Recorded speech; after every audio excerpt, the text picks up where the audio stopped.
Welcome back, and we are glad that you're still watching WTV Breeding Cash, still in Uasin Gishu County with Daniel Rotich. Now, we've talked about the breeds, the feeds, and all that. Now, after milk, there's also manure and some byproducts that you get from dairy farming. So how have you been performing in that area in terms of manure and utilizing other innovations like biogas that comes with dairy farming? Yeah, I think what we are doing here is actually we will get into the training for dairy farming on this farm later on. And the message we want to pass to the community at large is that the value of the cow is not only on milk. The value of the cow is the totality of what the cow gives you as byproducts.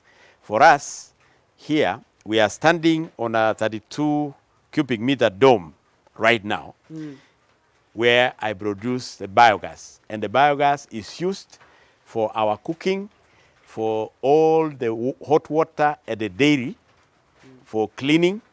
We also use it for in the house for lighting. Whenever the power goes off, we have a lighting system for biogas. We even have a hot shower system, instant hot shower system using biogas. So what the biogas does for us, we have removed using charcoal in the house. We have removed using the mitungis or the gas cookers that is brought from the shop, because all the cooking is done using the biogas. So the cost of that, which because we were like using 12 kilos of gas almost every month, or even less. But now this is the free energy that is 24 hours. Talking of free energy, let me just jump in and ask, how much will it cost you to pipe this gas until you have the lighting or you can use it for cooking? How much does it cost to set up and to have the installation of the biogas? When we did this, I think it was about 120,000, everything, from the ground up until piping to the house. It was only about 120,000. And we have this 32 cubic meter dome that is here. And that the gas that is coming from here is enough to do just about everything we need to do here in terms of the heating systems. We are using manure in different ways. One, we use it ourselves for our greenhouses and our kitchen gardens. And then secondly, we sell at 4,000 shillings per ton. Oh, okay. And the type of manure we have is the slurry from the biogas. We mix them with the byproducts of the mushroom production.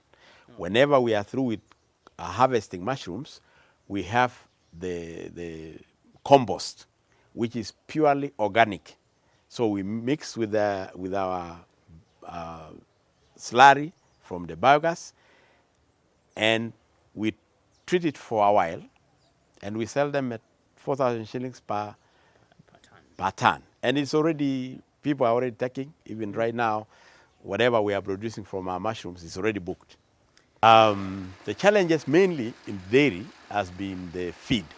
The feed has fluctuated very highly, right? Recently, during our long drought, the feed had gone 3 times. So at that point, it was very difficult to make a break even in terms of the cost of the feed and the cost on the production of the cows. So the biggest challenge is the feed costs.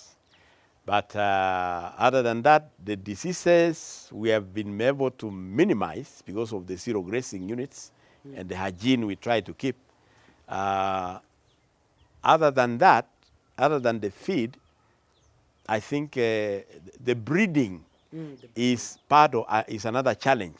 What happens? The AI services we have, most of the time we have too many repeats, and we have followed it up. Then we have realized the people who have been actually licensed to do the AI services in this region, then in some cases they lack liquid nitrogen. Oh. And when they lack liquid nitrogen, the straws that they use for the AI actually get spoiled. But because they don't want to go at a loss, Yes. they still sell it to us. So that we inseminate our cows, and then 1 month later, you find that it is still on heat. So the biggest challenge is the handling of the AI systems. Yeah, because you find you may have to do repeat 3 times, and that is very costly for the farmer. So that is one big challenge in terms of breeding. And again, probably also getting the right type of AI services that will give you the breed you want. My plans currently on this small piece of land is I'm going to put up a new zero grazing unit that I'm going to house at least 60 milking cows, and then probably another 40 that is either heifers or calves, so that at the end of the day, I want to have a herd of 100 dairy cows here. And I'm started doing some like pelleting for my calves. I have already a pelleting machine, so that we do the feed formulation for the calves, for the dry herd, for the milking herd. So we'll do everything here. So, but the challenge is basically that breeding aspect. If we will be able to solve that, we'll be okay. My word to any upcoming dairy farmer is that dairy is actually here to stay. We cannot actually be without the dairy products. So the market for dairy products is there every day. So you cannot go wrong if you start dairy, so long as you have the feed source. That is the only thing I would advise an upcoming farmer.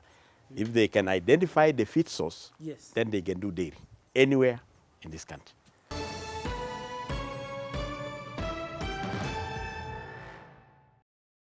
Well, we come to the end of our show, but remember what Rotich has said. One of the important things that you should consider when doing dairy farming is availability of feeds. You cannot afford to ignore that if you'll be successful in this kind of venture. Remember, you can always send us feedback on Twitter is the WTVKE. Use the hashtag BreedingCash. Let's do this again next week.